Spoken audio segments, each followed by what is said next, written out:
Le tapparelle ancora abbassate, le biciclettine che fino a lunedì giacevano a terra pronte per essere nuovamente inforcate sono state sistemate in ordine, una a poca distanza dall'altra. Il silenzio pervade ogni centimetro del cortile dove il vociare dei bambini di Mavis e William Occhiere era familiare e faceva compagnia.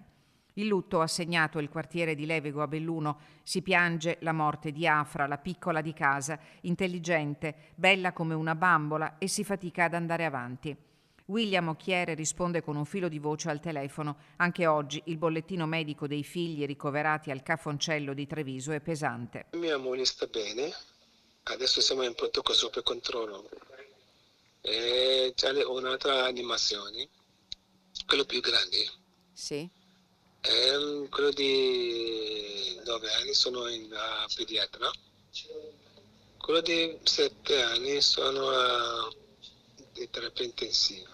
Dall'ULSS 2 l'ultimo aggiornamento è del primo pomeriggio. La bimba di 9 anni è uscita dalla prognosi riservata ed è ricoverata in ambiente non intensivo. Il bimbo di 6 è stabile, ma la prognosi resta riservata e il ricovero prosegue in terapia intensiva. La maggiore, di 23 anni, è in prognosi riservata ed è ricoverata in area chirurgica.